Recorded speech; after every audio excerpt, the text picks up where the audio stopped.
Hello दोस्तों, आज की कहानी का शीर्षक है सांपों की बूटी। बहुत पुराने समय की बात है। एक बहुत ही गरीब आदमी था।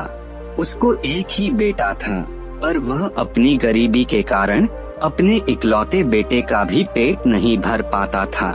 अपने पिता की गरीबी से तंग आकर एक दिन उसका बेटा उससे बोला, मेरे प्यारे पिताजी, इस गरीबी में आपको अपना पेट भरना ही इतना मुश्किल हो रहा है। मैं आपके लिए बोझ बन गया हूँ। क्यों न मैं खुद ही बाहर जाकर अपनी रोटी कमाऊं, क्योंकि इस छोटे से गांव में कोई भी काम मिलना संभव नहीं है। अपने बेटे को देने के लिए गरीब पिता के पास आशीर्वाद के सिवाय कुछ भी नहीं था। माता पिता ने भारी मन से अपने बेटे को विदाई दी। वह लड़का अपने भाग्य को आजमाने गांव से शहर की ओर चल दिया। शहर पहुंचने पर उसे पता लगा कि उनके राजा की किसी और राजा के साथ लड़ाई चल रही है और राजा को स्वस्थ नौजवानों को अपनी सेना के लिए जरूरत है। वह लड़का भी बिना कुछ सोचे समझे झट से राजा की सेना में भर्ती हो गया। शत्रु राजा की सेना बहुत ही शक्तिशाली थी। उसकी सेना के सामने इस लड़के के राजा वाली सेना का टिकना बहुत ही कठिन हो रहा था। इनका सेनापति सबको साहस बंधा रहा था, पर बहुत सारे सिपाही अपनी जान बचाकर भागने लगे थे। इस बहादुर लड़के ने जिंदगी को बहुत ही करीब से देखा था। गरीबी की जिंदगी जीने से तो लड़ते लड़ते मरना ज्यादा अच्छा है। यह सोचकर उसने पीठ दिखाकर भागने वाले सभी सिपाहियों को शत्रु का बहादुरी से सामना करने के लिए उकसाया, तो भाग रहे सिपाही भी वापस आ गए और अपनी मातृभूमि की रक्षा के लिए जी जान से लड़ने लगे। अंत में शत्रु की सेना को मैदान छोड़कर भागना पड़ा। बूढ़े सेनापति ने राजा से इस लड़के की बहादुरी की बहुत प्रशंसा की। उसे बहुत सारा धन इनाम में दिया गया और साथ ही अपने राज्य में ऊंचे पद पर रख लिया गया। अब वह लड़का राज दरबार और राजमहल का एक हिस्सा बन गया। राजा को एक बेटी थी जो बहुत ही सुंदर थी, पर अभी तक उसे उसकी पसंद का कोई भी युवक नहीं मिला था, क्योंकि उसने कसम खाई थी कि वह उसी युवक से शादी करेगी जो उसे इतना अधिक प्यार करेगा कि उसके मरने पर उसी की कब्र में साथ साथ दफन हो जाएगा। और अगर उसका पति पहले मरता है तो वह भी उसी के साथ उसकी कब्र में दफन हो जाएगी, क्योंकि पति की मृत्यु के बाद उसके जीवन का कोई महत्व ही नहीं रह जाएगा। राजकुमारी की यह बेहूदी सी कसम किसी भी युवक को पसंद नहीं थी। इसी वजह से उस राज्य का कोई भी युवक उस राजकुमारी से विवाह करने का इच्छुक नहीं था। पर इस गरीब लड़के को राजकुमारी से पहली नजर में प्यार हो गया था। वह किसी भी हालत में उससे शादी करने के लिए तैयार था। राजा ने उसे बहुत समझाया कि यह सब उसके बस की बात नहीं है।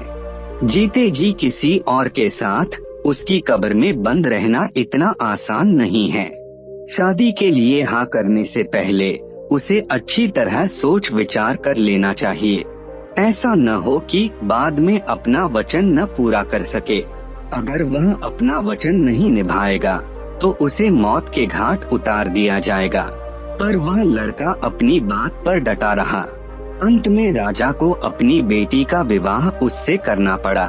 काफी समय तक दोनों पति पत्नी बहुत ही सुखी जीवन बिताते रहे, पर एक दिन अचानक ही राजकुमारी बहुत बीमार पड़ गई। कोई भी डॉक्टर और उसकी दवा उस राजकुमारी को ठीक न कर सकी। काफी दिनों तक बीमार रहने के बाद एक दिन उस राजकुमारी की मृत्यु हो गई।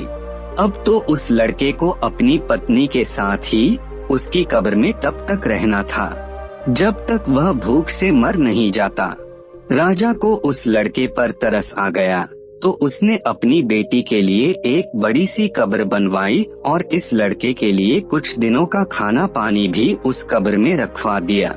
बेचारा लड़का उस भोजन में से बहुत ही कम भोजन करता, जिससे वह कुछ लंबे समय तक जीवित रह सके, क्योंकि जीते जी मरना उतना आसान नहीं था जितना उसने सोचा था। पर अब इस कब्र में घुट घुट कर मरने के अलावा उसके पास कोई और रास्ता नहीं था। बाहर निकलने पर राजा के सिपाहियों को उसे जान से मार देना था।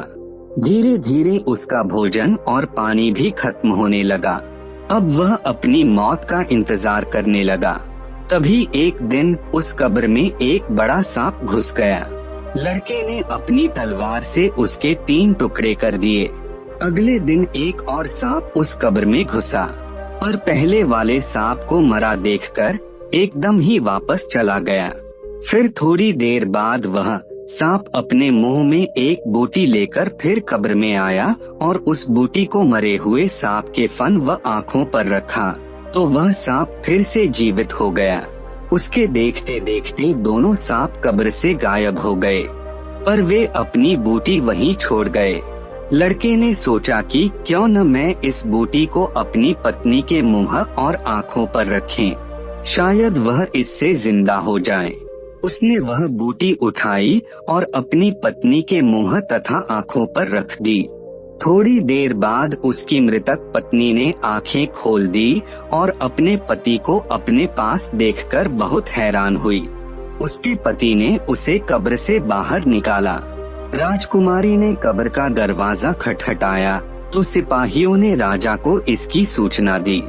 राजा ने खुद आकर उस कब्र का दरवाजा खुलवाया और अपनी लड़की को फिर से जीवित देखकर बहुत हैरान हुआ।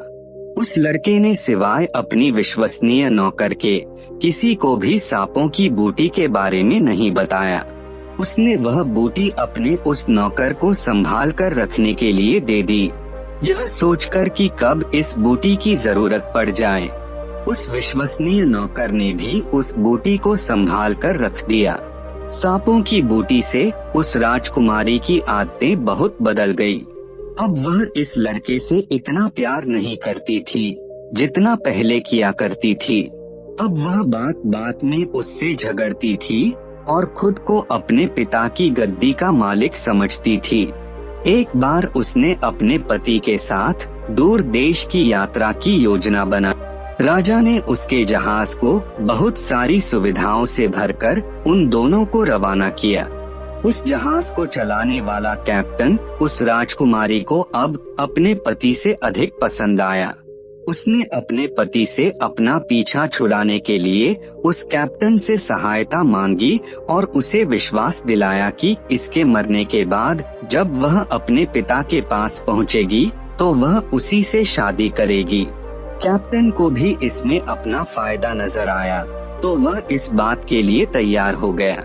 एक रात को जब उसका पति सोया हुआ था तो राजकुमारी और जहाज के कैप्टन ने उसे उठाकर समुद्र में फेंक दिया। यह सारी घटना उसका विश्वसनीय सेवक देख रहा था। उसे यह सब देखकर बहुत दुख हुआ। तभी उसे सांपों की उस बूटी की याद आई जो उसने एक डिब्बी में रखी हुई थी। वह चुपचाप उस जहाज से निकला तथा आपातकाल के समय इस्तेमाल होने वाली एक नाव निकाली और उसे बचाने के लिए चल पड़ा। उधर राजकुमारी ने कैप्टन को जहाज को वापस अपने पिता के घर ले जाने की आज्ञा दी। विश्वसनीय सेवक ने समुद्र के गहरे पानी से युवक को बाहर निकाला और उस बूटी की सहायता से जीवित किया तथा फिर उसी नाव में बैठाकर उसे राजकुमारी से पहले ही राजा के महल में पहुंचा दिया। लड़के ने राजा को सारी घटना सुना दी, पर राजा को उसकी बातों पर विश्वास नहीं हुआ। वह बोला, मैं यह कभी नहीं मान सकता कि मेरी बेटी ऐसा नीच काम भी कर सकती है।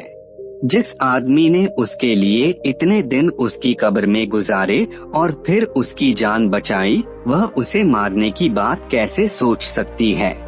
पर सच्चाई कभी छुप नहीं सकती। इतना कहकर उसने राजकुमारी के पति को अपने ही महल में छुपा दिया। अगले दिन उसकी बेटी का जहाज भी वापस आ गया। राजा के पास राजकुमारी बहुत दुखी सी आकर खड़ी हो गई। राजा ने उसे अकेले देखकर पूछा, बेटी तुम अकेली कैसे? तुम्हारा पति कहाँ है?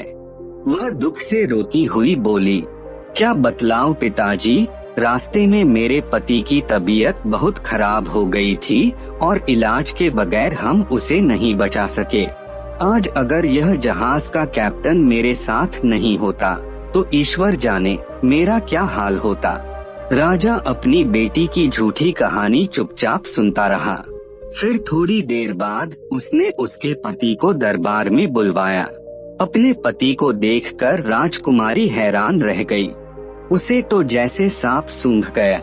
वह अपने पिता से अपने झूठ के लिए माफी मांगने लगी, पर पिता ने अपने सीधे सादे और सच्चे पति को धोखा देने के लिए अपनी बेटी को क्षमा नहीं किया।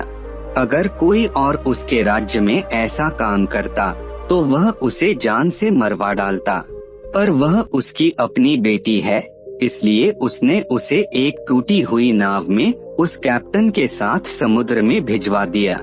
राजकुमारी के रोने धोने पर राजा ने कोई ध्यान नहीं दिया और उन दोनों को मरने के लिए छोड़ दिया। आपको ये कहानी कैसी लगी नीचे कमेंट करके हमें जरूर बताइएगा। अगर आपको ये कहानी पसंद आई हो तो अपने दोस्तों के साथ जरूर शेयर करें और ऐसी ही प्यारी कहानियाँ सुनने के लिए हमारे YouTube चैनल को सब्सक्राइब करें। धन्यवाद।